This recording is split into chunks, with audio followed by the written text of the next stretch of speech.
कारण मला एक्सप्लोअर करायचं आहे की विजू माने हा रायटर, ॲक्टर, डिरेक्टर आहे, हे सगळं ठीक आहे. पण खरा कोण आहे तो? खरं काय आहे? ते मला आवडेल ऐकायला. हे सगळं आहेच. दिस इज ऑल प्रोफेशनल अचिव्हमेंट. ती पण खूप का तुझ्या बरोबरीने काम करते आणि ते आपण बोलूच या. पण जे हार्टफुल असं तू काय करतोस? मी सांगू हार्टफुल मी एवढंच करतो की I do anything from the heart. एवढंच आहे माझं. म्हणजे मला ना थोडासा मी स्वच्छंदी होतो लग्न झाल्यापासून. परत मी आत आलो. म्हणजे हा स्वच्छंदीपणा काय करायचाच नक्की? मला ना जसं आत्ता आपण बोललात तसं मला ना पठडीतलं काही आवडत नाही. म्हणजे रोजचं मला जर म्हणजे मला आठवतंय माझ्या आयुष्यात मी एक जॉब केलाय तो 3.5 दिवस केला. पहिला तो ते मला ते आवडतच नाही की सकाळी जायचं स्टेशनला, मग ती एक अमुक ट्रेन पकडायची, मग आपण त्या डेस्टिनेशनला जायचं, ते काम करायचं संध्याकाळचे. तर 2-3 दिवस केलं.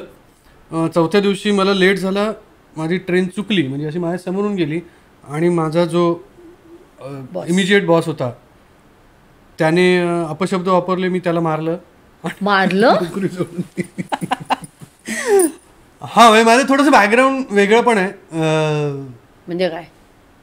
मी ज्याला लहान होतो आणि ज्या एरियात मी वाढलो त्याला मला गुंडगिरीचं प्रचंड फॅसिनेशन होतं. कुठला एरिया? मी चेकनाका शिवाजीनगर, मुलुंड चेकनाका शिवाजीनगर तिथे राहायचो. आणि रात्रभर क्रिकेटमध्ये आणि मग इकडे मारामाऱ्या तिकडे मारामाऱ्या, आणि ते खूप आवडायचं.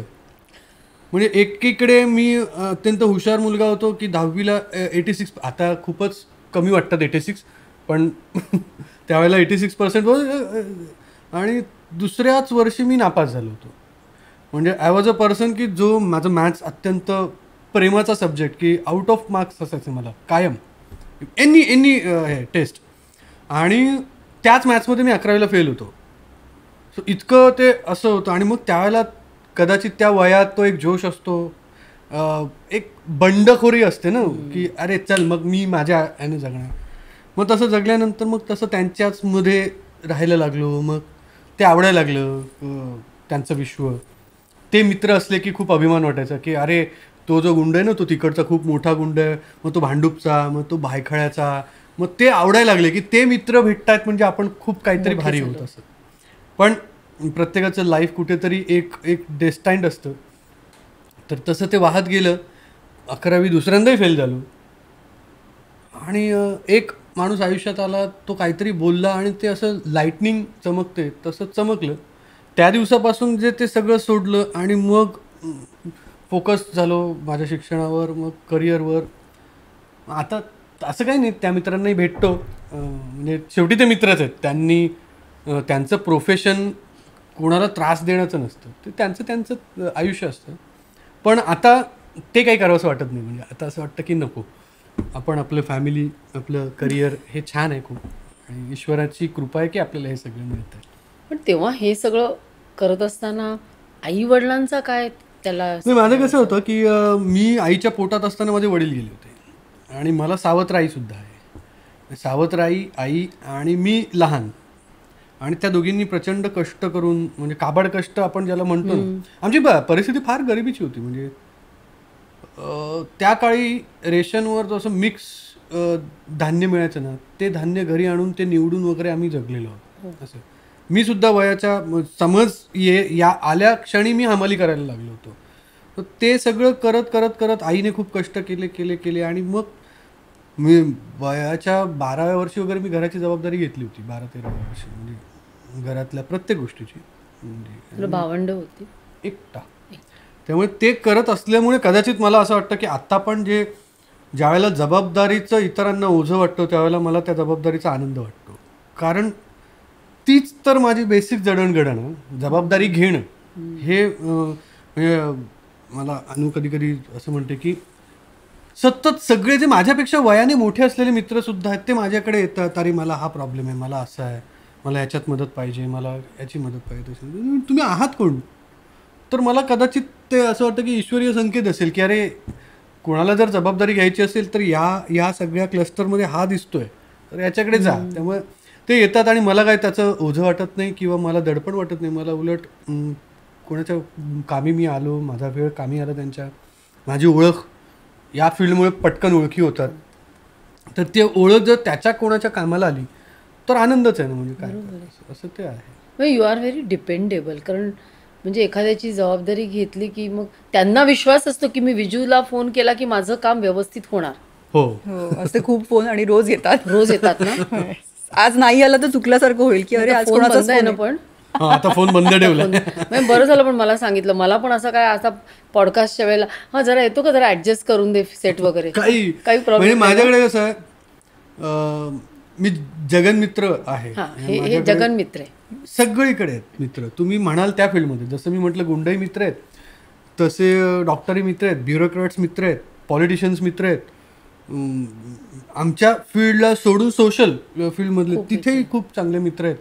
की त्यामुळे ती काय कधी मी माझी सगळ्यात मोठी संपत्ती मी हां आणि I am the richest person on the अर्थ असं माझं. ॲब्सोल्युटली आहेच मी. असा एक हार्वर्डला स्टडी झाला होता, म्हणजे डॉक्टरवरून सांगते की असा भरपूर लोकांचा त्यांनी स्टडी केला over a period of 50-60 years, आणि सगळ्यात सुखी कोण आहे हे त्यांनी at those who have crossed 70-75 age. तर पैसा नव्हे, प्रसिद्धी नव्हे, तुमच्याकडे काय आहे ते नाही, तर ज्यांना भरपूर मित्रमंडळी होती आणि सोशल लाईफ होतं, they are the happiest and ते सगळ्यात निरोगी पण आहेत, हॅपी पण आहेत. असा एक स्टडी खूप मोठा over a period of 30-40 years त्यांनी स्टडी केला हॅपीनेस क्वोशंट. बघितलं. तर त्यामुळे आय थिंक मान्य आहे मला आता. त्यामुळे what you are doing is amazing. हो, मला आवडतं लोकांमध्ये राहायला. आणि आम्ही तसं काय म्हणूया, आपण फ्रीलान्सरच असतो. व्यवसाय जरी असला तरी तो आमचा फ्रीलान्सरच आहे. त्यामुळे उलट तुमचं जितकं मोठं आणि वाईड स्प्रेड नेटवर्क आहे तेवढं कामाच्या संधी पण जास्त येतात ना. आता लोकांना मी फक्त सिनेमा दिग्दर्शक म्हणून माहिती आहे, लेखक म्हणून, पण त्या पलीकडे जाऊन माझा एक वेगळा व्यवसाय, हिचा एक वेगळा व्यवसाय. म्हणजे मी डॉक्युमेंटरी फिल्म मेकिंग मध्ये आहे. मी वेगवेगळ्या इन्फ्रा प्रोजेक्ट्सच्या डॉक्युमेंटरीज करतो.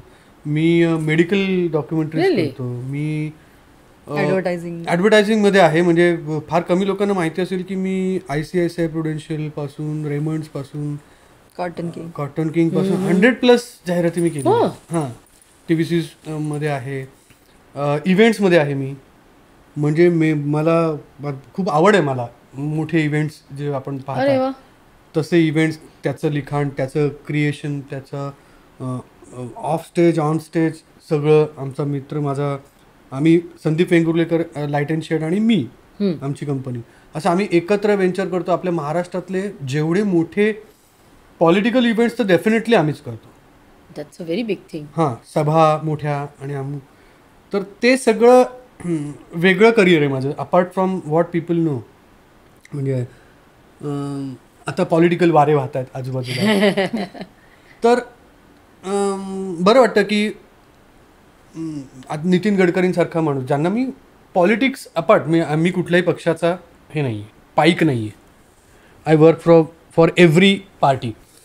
पण नितीन गडकरी ही एक अशी व्यक्ती की जे मला खूप आवडतात. त्यांचं विजन आवडतं, त्यांचं knowledge, especially when he speaks, त्यांचं knowledge thorough, down to earth आणि thorough knowledge. You speak about economy, त्यांच्याकडे नॉलेज आहे. यू स्पीक अबाउट इन्फ्रास्ट्रक्चर, त्यांच्याकडे नॉलेज आहे. यू स्पीक अबाउट रिसायकलिंग, त्यांच्याकडे नॉलेज आहे.